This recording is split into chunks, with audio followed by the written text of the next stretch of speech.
Recently, the Food and Drug Administration approved the use of the HPV vaccine for people ages 27 to 45. This is big news. It could ultimately save even more lives in Colorado and across the world. Dr. Sarah Wettergreen from the CU Skaggs School of Pharmacy is here with us this morning. Great to see you. Good morning to you. Good morning. Thank you for having me. We're so glad that you're here, that we can talk about this, because I think it's news for everyone. So firstly, let's talk about Gardasil, the vaccine. What does it do?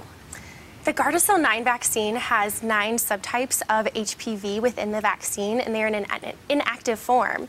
So when we give this vaccine, it develops immunity to HPV infections and ultimately prevents the cancers that are associated with HPV, such as cervical, penile, anal, and oropharyngeal cancers. All those cancers that can be deadly because technically they're found really late in the game for a lot of people, right? Absolutely. So screening recommendations need to be followed for these to help prevent cancers associated with HPV, but the vaccine can help prevent even having that risk of needing those screenings. You know, I think people remember the vaccine, and they remember when it kind of first came on the market. It was only for a certain age group, but now that has widened. And so why do you think this will help us all out in the end game?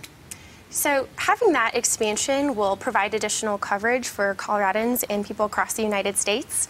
Many people will see HPV infection. About 80% of people are predicted to have HPV infection in their lifetime. Wow. And that raises that risk of having those HPV-associated cancers. So by having this extension, we still see about 90% efficacy of the vaccine in preventing these infections and cancers. And Sarah, why the change now?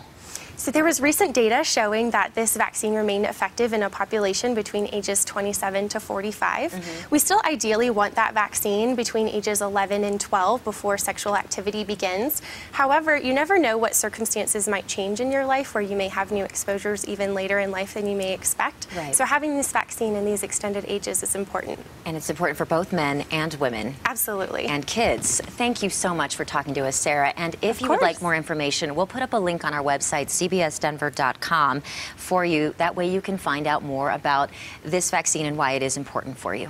Great. Thank you for having me. Thank you.